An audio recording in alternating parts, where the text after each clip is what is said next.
The information provided on lifeinterruptedradio.com is for educational purposes only. Welcome, everyone, to the Autoimmune Hour on Life Interrupted Radio. I'm your host, Sharon Sayler from SharonSayler.com. And oh my goodness, it's my weekend. I hope it's the start of your weekend, too. I'm just really looking forward to it. I enjoy joining you at 7 p.m. Eastern Time every week, but I'll tell you, it's been a long week, so I'm looking forward to this weekend. But tonight we have a really awesome guest. We haven't talked about this topic at all, so I'm very, very excited to have with us Carolin Hauser-Carson. And I love this little headline that sometimes people introduce me to guests, and I love this because I didn't know Carolin until just a few minutes ago, which is so exciting. So this is a first for us. A humanistic psychotherapist explains how to integrate the trauma of and own our magnificence so you can truly live well and love fully. I love that. Thank you, Carolin, for such a great headline. You had me at the headline, shall I say. Thanks. That's And that's why I wanted to have her on, because as you guys know, if you've listened to the show for any length of time, that I've had a number of experts come on the show and talk about past trauma can absolutely be settled in our body and cause issues with our autoimmune. It can either exacerbate a flare or whatever. They're never saying right now that it causes autoimmune, but even from my own personal life and exploring past traumas, I can tell you once I did that, the autoimmune conditions did change. So I'm a firm believer that understanding the emotional basis of autoimmune and past traumas can really affect our healing in a great way. And one of the things that Carolin is known for is helping women who have been sexually abused or assaulted. And we're going to talk just about that. I know it's a really heavy topic, but we're also going to talk about just trauma in general, her tips for helping people overcome trauma in general. She has, let me get the name of her book here too. She has this wonderful new book called Blossom, 7 Steps to Sexual Healing.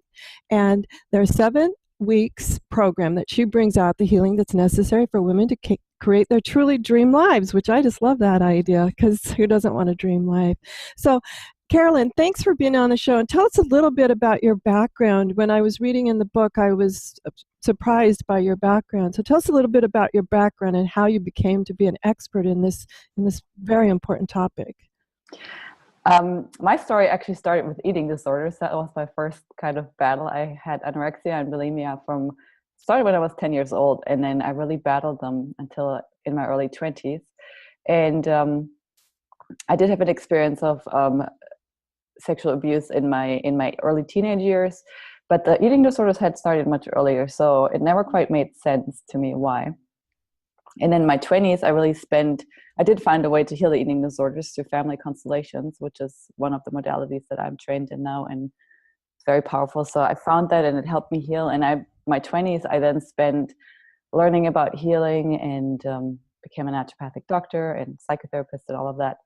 And yeah, you have a very impressive resume, Carol. And I'm like, yes, this was a person in search of something. For such a naturopathic doctor, family constellation practitioner, humanistic psychotherapist, healer, and women's empowerment expert. And I was like, wow, impressive. Yeah, I pretty much when other people partied and, went to college and tried to figure out, and started their careers, I was just immersed in healing.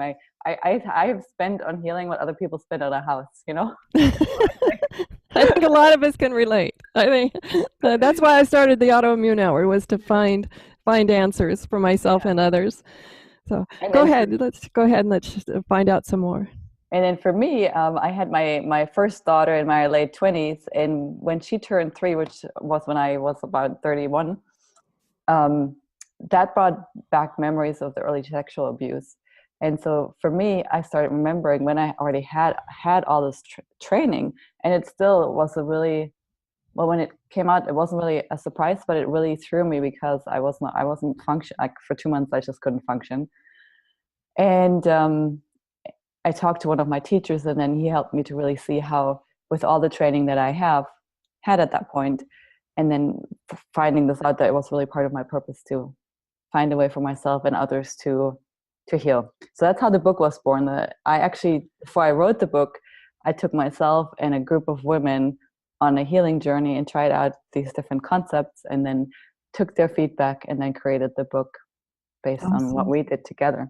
Oh, it's a great book. And, I am a huge fan of teachers who have been there. I think they are the ones that understand. It's going through the medical journey I went through. Several times I would look at medical professionals and say, do you have a chronic condition? No. Does anyone in your family have a chronic condition? No. Then don't tell me how I feel, okay? Yeah. And I think that was very frustrating for me, was people who haven't been there don't understand what people go through. Yeah. I think you just have to pull yourself together. Yeah. So I actually, so after that I ended up 5 years ago on the couch with chronic fatigue and adrenal burnout and not being, so I do have, I feel the struggle, and I know the struggle, and I've been severely ill actually, and have been luckily been able to pretty much recover. I still have some fibromyalgia, like, I don't want to call it fibromyalgia, but like pain and little things here and there. But well, she's a thriver, community. We've got a thriver on board. Fantastic. That's what we call ourselves. We get to this point where medical community won't say we're cured, but we don't care. We're like, we're doing good. Yes, exactly. We're doing good. That's what I like to say. Now, as I was reading the book, and I was reading the 7 steps, and I know these are for healing sexual abuse. As I was reading them, I was like, wow, any sort of trauma, any sort of things that you were feeling were unresolved could absolutely be used with these steps. So let's walk through a couple of the steps. I know that it's the Blossom, and that's an acronym. So the B was for bring your mind on board. And there's a lot more to it than just what I've heard sort of, talking heads talk about mindset. I get a little annoyed when people say, just change your mindset. Like, yeah. If I could, I would, right? I would talk to you. Exactly. So let's talk a little bit about what does bring your mind on board in your process? In my world. So I've done a lot of work around, understanding the subconscious and understanding energy and how they go together. And so a lot of the work that I do with people is around energy, actually, and energy management and using your own energy. And our subconscious is a very powerful part of our psychic makeup, and it is an energy field that has power. Some think it's 95% of our creation power, and 5% is really what we consciously have at our disposal. I don't know if that's true, but let's just say that the subconscious is very powerful, and the subconscious wants us to be safe. There's part of us, the ego, the protective part of us, that just wants to be safe, and the known is safe for the subconscious, which means even you being sick or you're not feeling that well, if that's what's known, the subconscious knows you can survive it. It would rather have you be in that state than in another state that it doesn't know, even if another state would be feeling really good, but it's unknown, right? And so anytime we try to go from known into unknown, even if it's better, anxiety will be produced in the brain by the subconscious in an attempt to keep us where we are. And so, we experience that as resistance. And probably anybody who's tried to go on a diet or make any kinds of changes knows how, or with the, New Year's resolutions, how quickly it goes like, it's too hard. Exactly. And it's partly because the subconscious makes it seem like it's hard. It's really not that hard, but it puts all kinds of things in our way so that we're like, okay, you win. And so bringing your mind on board deals with that and helps your subconscious to understand the journey ahead, so that it can come on board with you and let you actually take the steps that are necessary for your integration and healing.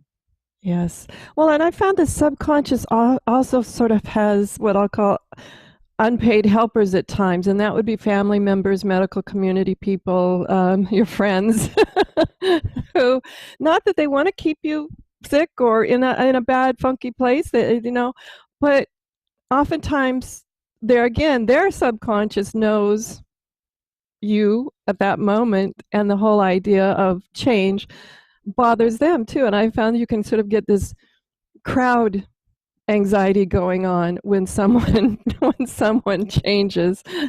I know as I was weaning myself off the meds, I had very close friends who were very distraught.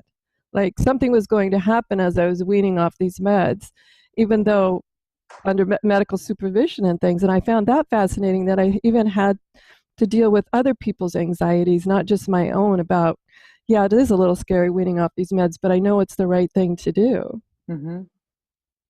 So you were following your inner guidance to do that, right? Right. Yeah, I was following my inner guidance, and I'm pretty comfortable following my inner guidance, but that's only after years of working with it and training and trial and error. Yeah, because but the next steps in the book are really about that, helping people to find that place within themselves and figure out how to distinguish whether something is really your inner guidance, what that feels like. Because my experience and yours probably too, when you really commit to following that, you can't go wrong. Yeah, and I think that's the awesome thing that people need to know is I didn't always get it right the first time, but in the end, it's the right thing. There were times when I should have probably gone right instead of left there. Or as my one of my doctors, who was very supportive of my healing process, said to me a couple of times when I would have a flare or something, all of a sudden I was feeling great, and the next day I'd wake up and I was just like, wow, I feel like I've been hit by a truck. What happened? And she would explain to me that, it's like climbing a mountain. And she said, Sharon, you slipped back 2 steps on the mountain, but when I met you, you were down in this hole, this valley. You were way down here. You're not. You're just a couple of steps down. We just have to start back up the mountain again. And that metaphor was helpful for me, because sometimes when you wake up the next day and everything hurts, even thinking hurts, you feel like you're back down in that complete hole again. Yeah, and that's part of the challenge of the healing journey for autoimmune stuff, right? That it is like, it's not like this, and it goes upwards, but you really have to have endurance, and it tests your faith. And I think that's for healing from trauma too. Anything, emotional trauma, anything that happens to you, it's that way, that you'll have really great times, and other times you're like, wow, I didn't see that coming. Yeah, so I really do believe that, physical, like the chronic pain is really a physical manifestation of the emotional stuff in the most part. So healing, the two go hand in hand, and a big part of what I teach people is really about. So in my world, from what I've learned over the last 20 years, really, is that when trauma happens, it's like too big of a charge comes at you, at your physical body. Like if your body was a house, it's like lightning struck. Great right? metaphor. And so let's just go with the lightning striking the house. Everything in the house would melt, right? The wiring in the house would probably melt and burn and have like outages, and the circuit breakers would like go out and so forth. And so it's the same in your body. When trauma happens, it's a huge amount of energy that your body the nervous system gets meets with, and there's no way to discharge it. So it literally ruins and wrecks your circuits, your energy circuits, physically. So this nervous system is physical, even though it transports energy, or energy goes along it, but it's physical. No, I love that metaphor. That's a great explanation of how it works. And I haven't found any definitive studies yet that absolutely say that emotions get stuck in our body. But everything I've done in 170 episodes of the Autoimmune, plus my own exploration of healing, and when I delved into the emotions and past traumas, that's when the healing started. That's when the big shift I can point to, say that's the time that it happened. So the science of Sharon here agrees with you, Carolin. Good, thanks. I'm not a medical doctor, guys. Thanks for doing your personal research. Yeah. I like to always try and back it up with definitive studies, but I guess it's pretty hard to quantify, trying to capture the emotions. What we do have research on is vibration. So quantum physics, and then also consciousness studies. There have been studies done that can prove that there are certain vibrations that are life-giving, and then certain vibrations, when you're exposed to them for long enough, they're really life-destroying to your cells and to any living organism. And so Dr. David Hawkins, I don't know if you're familiar with him, he's no longer living, but he did a lot of studies on vibrations and consciousness. And so he came up with what's called the scale of consciousness, where he basically figured out that shame, guilt, anger, depression, all those, more negative feelings, they're really below a level of 200 on a vibrational scale. And so anything that's under 200 is literally life destroying. So if we ourselves vibrate at that level, which oftentimes happens when you have been affected with trauma because it's a negative impact on you, it doesn't help your body stay alive, right? So in my world, the work is helping ourselves to get above 200. Basically, 200 is courage. 200 is courage. I like that. 200 is courage. And everything else is gravy. Now, what's the high? I mean, is it infinite? Well, divinity would be 1,000. Okay. And I don't think it's possible to, well, if you're vibrating at that level, you're not going to have a body probably anymore. Yeah, I was going to say, that's something to strive for, but I don't think it's going to happen. I think Buddha and the Christ, they were at 700.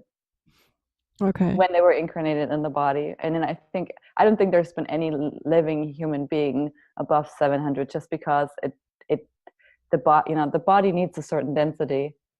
Otherwise it just turns into light, and then we're not physical anymore. Yeah, we don't want that to happen right now anyway. No, that's for later. That's for later. One of the things I loved about her book when I read it is, yes, the title Sexual Healing, but her 7 steps to me were just 7 steps to healing. And I appreciated that. I went, wow, we got to have her on, not only because I'm a firm believer that trauma plays into our healing or lack of healing in autoimmune, but also these steps to me, I was like, wow, you could just apply these to general healing. And the first one you talked about was bring your mind on board. But go ahead, Carolin. I was going to say, a lot of people think like sexual healing, what does it even mean? And when we talk about vibrations, so shame and guilt are at the bottom. And for most people, even if you haven't had sexual trauma or sexual abuse, there's a lot of shame and guilt attached around our sexuality, period, just from, society, church, growing up, maybe being shamed. So the shame and guilt are a big contributor for most people for feeling bad about themselves. And oftentimes it started with some kind of sexual component. So, you don't have to be sexually traumatized to benefit from healing that part of you, because our sexuality and our sexual being is really who we are, and it holds our creativity, and it holds most of our power comes from that place. And so if we have a layer of shame and guilt there, we're not the most powerful that we can be, period, for anyone. Oh, thank you for bringing that up. Yeah. That was very enlightening. I appreciate how you brought that up. That's some of those things that you're taught. And it's not just by your family. Ads, everything out there today, it just seems you're inundated with it. Yeah, and there's a lot of confusion around what sex really is, because, in some ways it's just been reduced to the physical act, and that's so not your sexuality. Your sexuality is your juice, your creativity, your energy, your beingness. Oh, that's beautiful. Your beingness. I love that. I want to jump on a couple of these others while we still have time. I just know when I get on these, sometimes I take my guests down rabbit holes because I'm so fascinated, and then we run out of time. The next one, L, was land within yourself. And I wanted to have you explain that one just real quickly for us, because I found that one fascinating too. Yeah, so for most people, when trauma happens, what they do instinctively is they kind of leave their body, and most of us have experienced how we're like, it's really easy for us to be up here and have a lot of activity, but it's right really up in our. It's easy to be stuck in your head. Yeah. Absolutely. It's really hard to actually be present and be enjoying your life. And so part of in the later steps, the procedure to actually heal your nervous system requires you to be back in your body. You need to be able to use your entire body as an instrument, basically, to do the integration work. And so the second step is a first kind of gentle reassessing of your body by just learning is almost like taking your first steps, while holding on before like walking training without. wheels. Yeah, exactly. So it's just training a muscle so that when you need it later for the integration process, you have an understanding, you have a sense. I'm taking ballet lessons, and I don't know if you have taken ballet lessons, but When I was a little girl. in ballet, you use muscles that I don't even know they existed, right? So, and I've been doing it for a year and a half now, and the teacher keeps saying, well, use that muscle under your butt there, and I'm like, there is nothing there. There's just wobble, and she's like, no, just keep doing it, and you'll feel it. And so now, after a year and a half, I'm like, oh yeah, they're like, I know now I can tell what she is saying, right? And so it's the same thing with learning how to use your physical body as an instrument. There are certain things that you can do just to get familiar with what does it actually mean.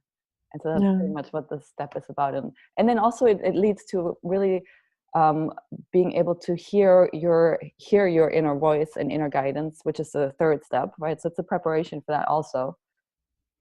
And I've heard it called dissociated. Sometimes people will talk about they're dissociated. And I know the first time I heard someone say that at the moment, said, get back in your body. I was like, what? It was a very foreign concept. So I suggest you read her chapter on it, because it's fascinating how she describes it. It's much easier to understand than when someone says, get back in your body. You're like, I'm here. What are you talking about? Exactly. Which was a little odd. So let's jump forward to open to your intuition. I am a huge fan of intuition and listening to your intuition, listening to your gut. I love that they've discovered that the gut really is a secondary brain, very smart, able to tell you things, especially about our own healing and what's going on for us.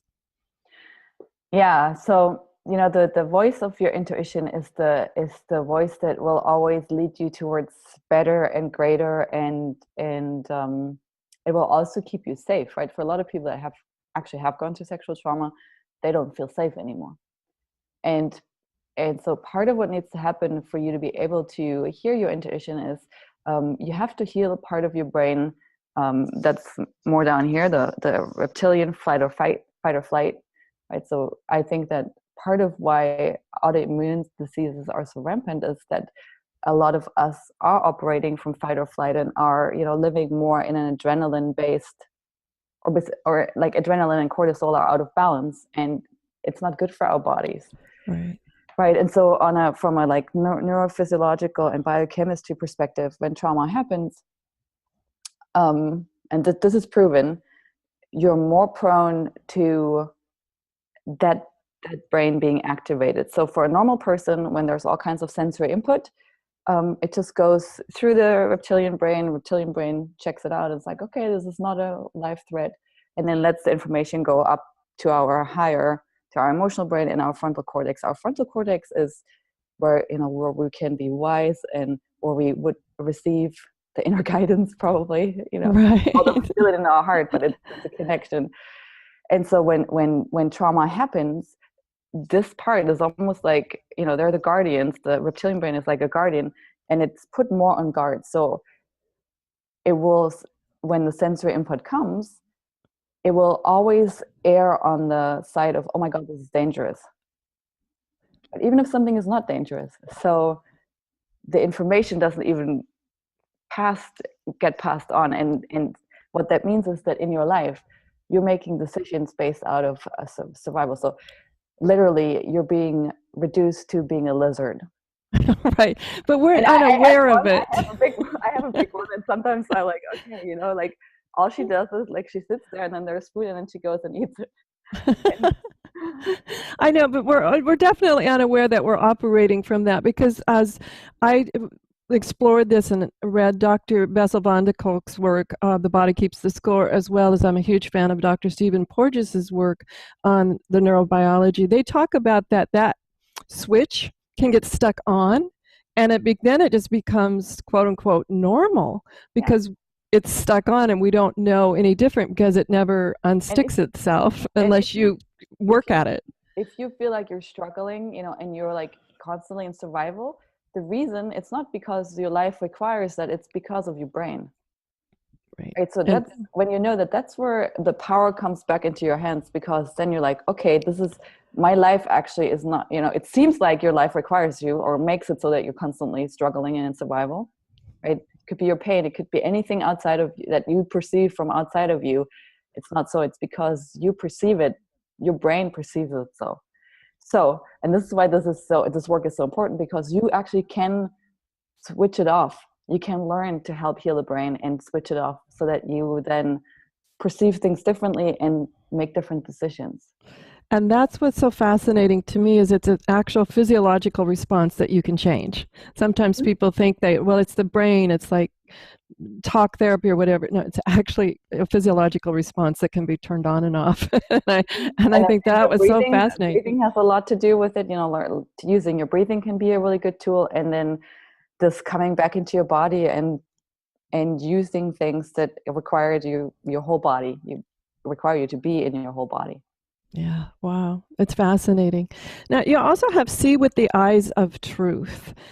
That one, I was like, wow, that takes real courage. That one I get a lot of flack for people, and I'm in the process of learning to say the stuff that I'm going to say in the least inflammatory way possible, because I want people to hear it. And a lot of people have a lot of hard time hearing it, especially if they've gone through trauma and if it's been recent, or if it's still very active within them. Yeah. Wow. That takes a lot of courage. And then your next one is Stretch Beyond Your Limits. And this one I enjoyed, because I'm sort of a polarity responder. I'm sort of an I'll show you kind of person. So Stretch Beyond Your Limits. I really enjoyed that one. I have this strange little thing that I do every year around my birthday. I always do something, sometimes with friends, sometimes with not, that I've never done before. I tried to learn to ride a motorcycle. That was not so successful, but I tried. And then, I've done other things. I've learned to shoot clay pigeons, that those pull and those plates go flying in the sky. So, I love that. Stretch beyond your limits. And doing physical things like that, I felt taught me to do it internally as well. Like, okay, I didn't think I could do rock climbing, but man, I can. And so that one really, let's talk about your version of Stretch Beyond Your Limits. It really has to do with stretching beyond the inner limitation. So the fifth week is actually where I'm teaching you the integration of the where you get to learn how to heal your nervous system. And so with that, you can really stretch beyond the limits that have been placed through the damage. And welcome back, Carolin. This has been so fascinating. We've talked about bringing your mind on board and land within yourself, which I like to call dissociated, and open to your intuition and see with the eyes of truth and stretch beyond your limits. Own all of who you are. Now, that one too can be a little scary if you're like, oh gosh, I just want to put those parts in a box. Yeah, and actually, I mean it in the sense of we have different energy streams that we come from, the feminine and the masculine. So this is actually a really juicy one, because a lot of the work that I do is around learning about these two energies and playing with them and integrating, because in my own life, once I did that, my experience, so I went through the chronic fatigue, bankruptcy, and divorce at the same time, and I had 2 little kids. Oh wow! Well, you had nothing going on, so geez, why'd your body break down? Yeah, so my body broke down first, and then everything else. Like, well, the bankruptcy was at the same time, but so and then I started learning about energy and about these two energies, and also about healing the nervous system. So it all kind of came together at the same time. And actually, if people want to go to my website, it's Women in the Flow. The gifts that I have on there are really the 2 main tools that have helped me very quickly shift. And what I've learned is when you bring the feminine and the masculine within yourself in harmony, life changes rapidly for me. So for me, that meant, I would say I'm 95%. I feel better than when I actually, as far as I can think back, I've never felt that great. Right? So even as a teenager, because I was anorexic, I didn't feel good. I was kind of pushing and fighting all the time. So I don't think I'm at 100%, but I feel like as good as maybe when I was a little child, I had more energy, but I have a lot of energy. That's the point. And, I've served over 5,000 people in the last 3 years. I've married and found my divine partner and soulmate. We own bravo. Yeah. So we own a house in the Caribbean, and it just goes on and on. All because of learning to do this integration work, to learn about my feminine, my masculine, and learn how to bring them in harmony through the emotional integration and the nervous system healing. And I just want to give that to people so they know that when you do this work, my life experience is completely different. I used to live in a 1-bedroom apartment with a roommate. Now I live in a 5-bedroom house, like within 3 years, and I have help, and my life is much my experience of my daily life is one of ease for the most part. I still have kids and they bug me sometimes. That's how it is. That's part of life. But in general, in terms of, the amount of stress and struggle that there was 3 years ago has completely vanished. And it is because of these inner tools. And so the owning all of who you are has to do with learning about these two energies. And we all have like the wounded feminine and the wounded masculine, and then learning what it means to come into wholeness, because I believe that the masculine and the feminine was created as a whole, and when we are whole within ourselves, we're the most powerful. And when part of this greater conversation is really healing the feminine and masculine, healing our relationships, because together we're so much more powerful than apart. And right now there's a big rift with the whole Me Too movement and so forth. And my hope is really that when we do this integration work within ourselves, then that we can see greater peace within the genders on a global scale, so that that all of us can really be in a powerful state. Now, do you work with men on the same integration?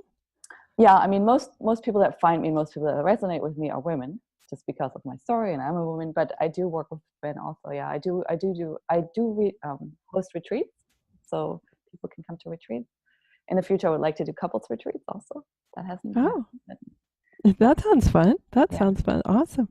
Now, I want to make sure we can get to the, we talked about own all of who you are and meet the world and your beloved wholeness. That's the last one. Yeah.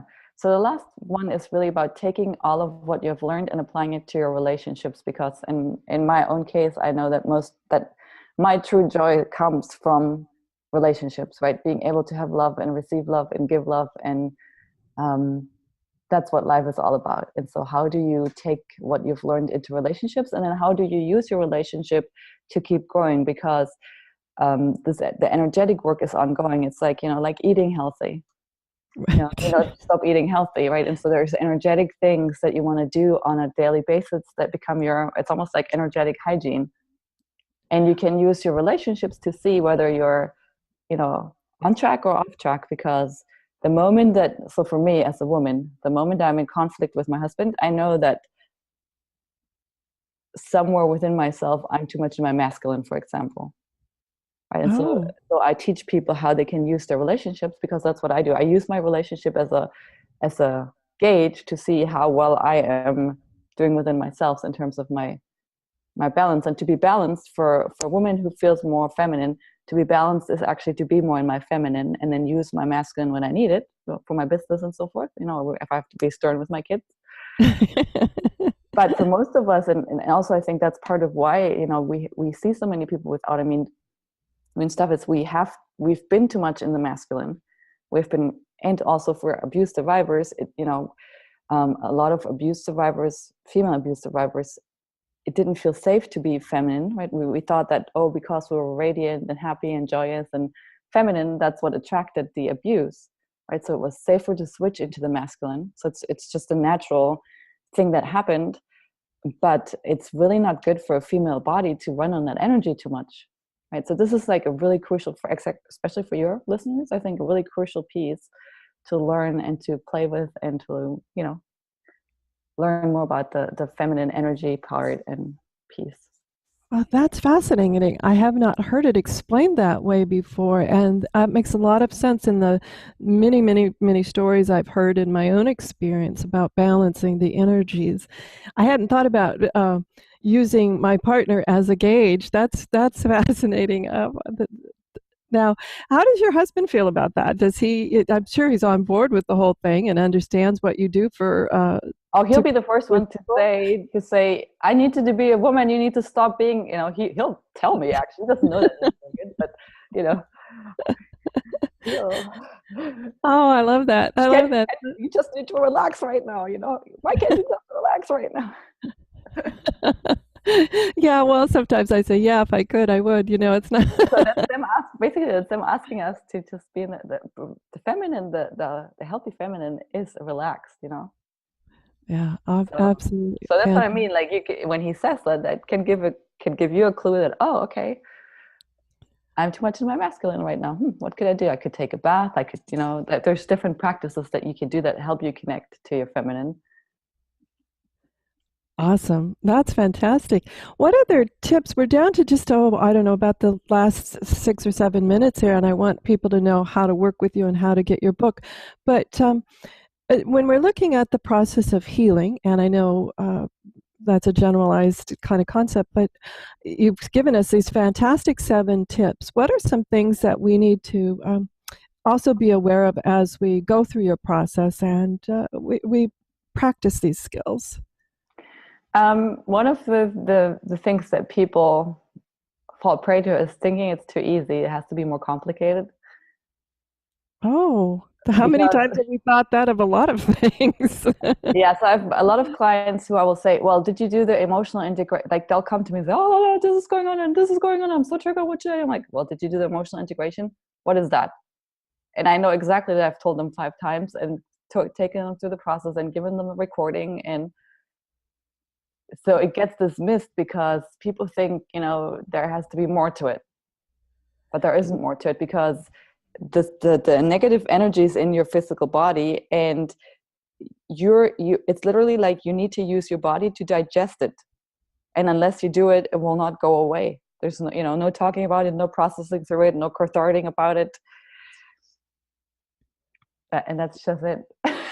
I know. I am just stunned. I've never heard it explained that way. And I love that because that's exactly, when you said it, I'm like, yeah, that's exactly how it happened when I went through what I call it was sort of this opening. It was an epiphany moment that shifted my healing.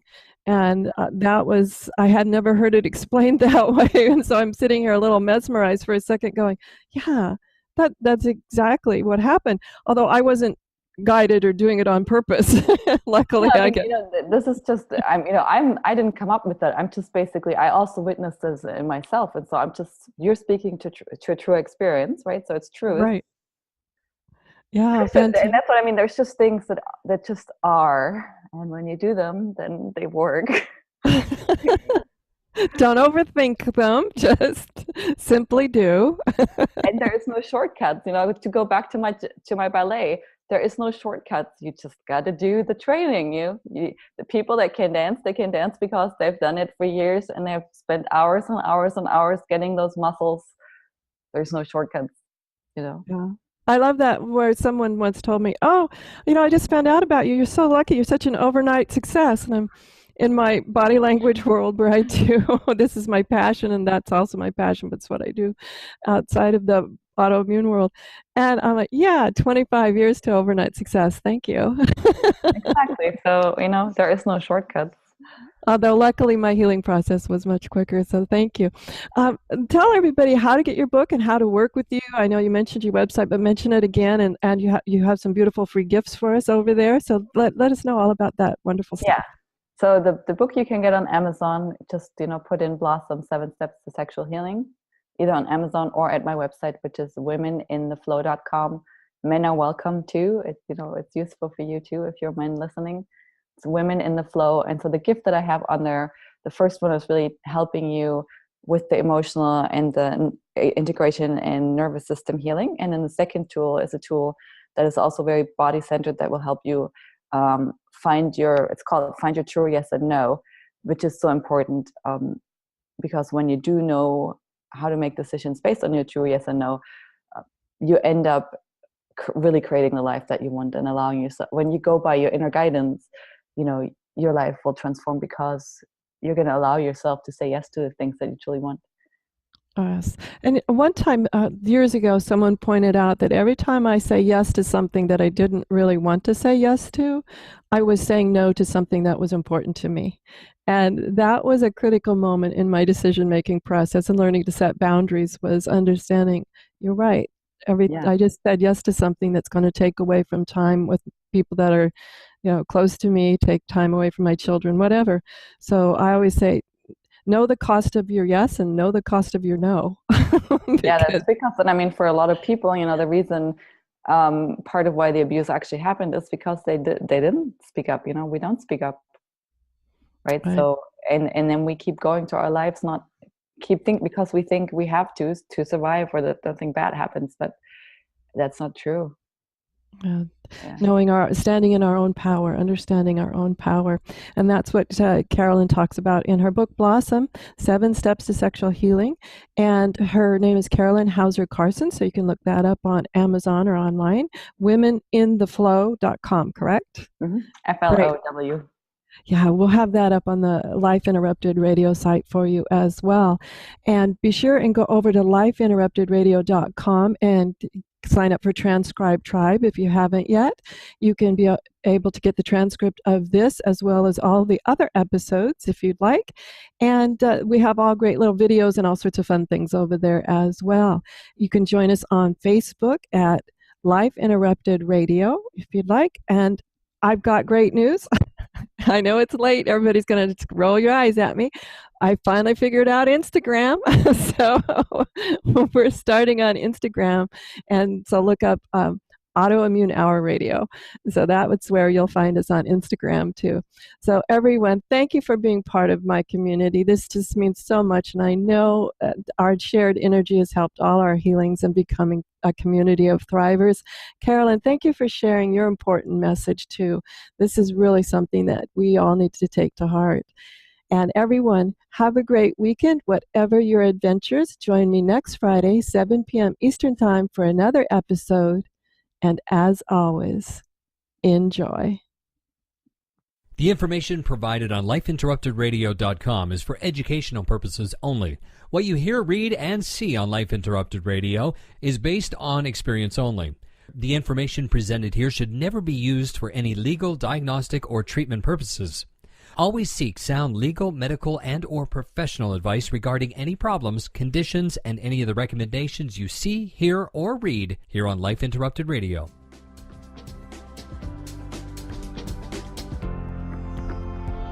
You've been listening to Life Interrupted Radio. To learn more, listen to other shows, and gain free resources that can help empower your life, be sure to stop by lifeinterruptedradio.com.